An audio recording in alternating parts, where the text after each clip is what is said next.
Hi folks, I'm Sean McCormick and welcome to the Lightroom blog channel. It's Friday, making it Photo Friday, and today we're going to talk about lens adapters.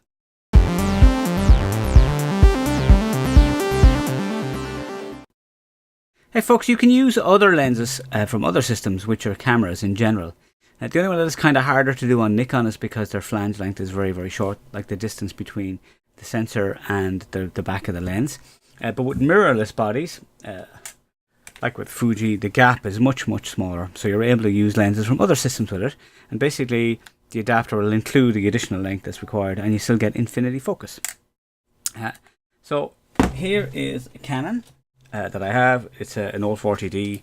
I haven't sold it on because the shutter is sticky on it basically, so sometimes it'll fire, but it always fires from the remote, so it can be used for time-lapse and stuff like that. So just pull a lens off it. So this is a lens.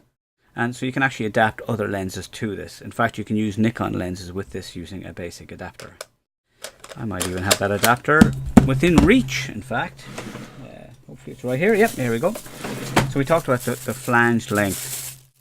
And so as you can see here, this one here is very narrow. So there's like millimeters in the difference between Nikon and Canon. But it just means I can use Nikon manual lenses with this. So yeah. Very handy. A lot of people are using these things to use the 14 to 24 Nikon for doing astrophotography on Canon, for example, because it's sharp and wide and fast. So I'll pop that one in there. And this also means that if I use an EOS adapter with my Fuji, that I can then use this to get Nikon on that as well. So it kind of gives me, double. Right. So there's all sorts of types. So this is an M42 to Fuji. It doesn't matter what this is because, for example, I have this one here is a T2, which is for telescopes, to M4/3. So you can get them in mirrorless, micro four thirds, Sony, etc. There are ones that will do autofocus, like the Metabones, but they tend to be a lot more expensive. So one thing about these particular ones is that they tend to use grub screws to hold the actual ring in place. So they can loosen and you can lose them. I've lost some grub screws from these in the past. This one here, it's an M42 for older manual lenses, but this also has an M39 adapter in it, because some of the M39s were for rangefinders and some of them were for SLRs, so they have different required lengths. So the M39 adapter itself might be too short. So I have one of those. Also here we have the T2 for telescopes, which I'll show you in a minute. Now, because these use the grub screws, some of these sizes are kind of interchangeable. And before I got this one, which is the T32 FX, or the T2 FX, I was actually using the inside of this, the T2 part, inside this FX adapter, because they're the same size. I just literally swapped them for the time being. But as you can see, the flange length is not quite the same. So this one is better. Okay, it still worked, but it's better to have something that's dedicated. I will show you that with a telescope in a second, but first I'm going to talk about one that was sent to me. So this is a cute little box. These did not come in a cute little box. This is from K&F Concept. I'll just put it both ways. Hopefully the phone is still recording as well. And it's their lens adapter. So it comes in a box, which is sweet, it has to be said. And the first thing you'll notice straight off the bat is that it looks way better than this. Now these are nice enough machining in them, but this here looks properly put together. These are lots of screws to hold it in place. Got a nice push button. Inside you can see that there's springs. So you know that this is a really good quality product. Now it's only a manual product again. It's just literally an adapted connection. So we could, in theory, use it to put a lens like this, which is the 28mm on. So now the problem with this is that this is a 28 1.8. Because this is fully manual, you only have the aperture that it's set at. You can kind of set it on a Canon if you want it. So you kind of half press and it sets the aperture and you take it off straight away. So this will give me 28 1.8. I can still do manual focus on it. And I can use the peak focus on the camera to do that. It's pretty straightforward to set up. In fact, I should be able to do a video of it just showing how to set up peak focus. So now I'm just in a kind of a standard mode here. So what I'm going to do is if I press the menu button, I'm going to come down here to AFMF. And on the second page, we'll have the manual focus assist. Now I've already got this set up to peak.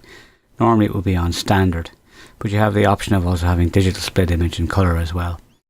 So in here you can choose different colors, and generally I will have it on white high. And the way I have it set up for a normal screen is if we switch off, now it's different for video, and I have the split. And if we look at the smaller screen, you can actually see the actual peaking happen. I'm just going to move the focus, and if I move away we can see that it obviously goes blurry, but we can see these white highlights starting to appear as we become more and more in focus.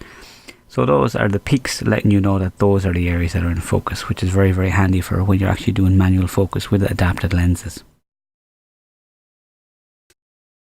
Now, I can't set the aperture, so that's the only problem with this because it's an autofocus lens. But I do happen to have a Canon manual focus lens, and that is this Laowa, I think it's pronounced, also known as Venus lens. So this is the 15mm, a shift lens. This has the aperture built in. So again, it just slips on and adapts perfectly. Build quality in this is great. There's no play whatsoever. You sometimes can get a little bit of play in these ones. So that locks off just nicely. The other thing is that these aren't always centered, and you kind of have to twist around to get them to fit properly sometimes when you're using the screw-on lenses. But this is perfect as is.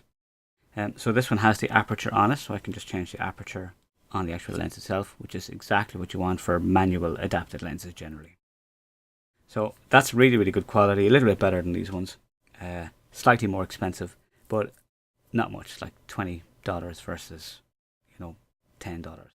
So small change. Now I'm going to pop that off. I'll just put this on for a second and put these bits away, because I'm going to talk about the other adapter that is there. I'll get rid of the Canon as well. I don't really like having these hanging around with lenses open because they get dust in them. So the next thing I'm going to do is, it's gone. Let me just get the lenses away, or the adapters away as well. There's a lens cap for that. And I'm going to bring up the scope. Now my scope isn't huge. It's a Meade ETX-70. So it only acts essentially as a 350mm lens, and it's like an f8 lens, so not exactly what you'd call a fast lens. However, it's cute, and it lets me take pictures of the moon. So this is it here. And the thing about this is I got a little adapter here called a prime focus ring. So that lets me put T2 rings straight onto this, and funnily enough, I happen to have a T2. Let me get the right one here, because I have two T2s. This is the one for my camera. The other one's for a Micro Four Thirds. So that can screw on there. And I already have this lined up so that it lines up right. So to do that, I did have to loosen the grub screws, move it around to get it right, and then tighten the grub screws to get it in place. So now I am actually able to take shots of the moon and things like that using this setup here. Now the limit is that I can only go down this far. So things at that angle there is kind of the limit of what you can do with it. So that is the T2 lens, allowing you to shoot with telescopes. Now you can get barrel adapters, so you can put the eyepieces in and you can try and focus through them, but I find them to be painful to try and line up and get a shot from. I just can never get what I'm happy with. So the prime focus is great for getting stuff. So you can shoot stuff like Orion's belt, Pleiades, the moon, and things like that. Even with this as an ETX-70. If you get a better telescope, you'll obviously be able to shoot, more distant things and smaller things.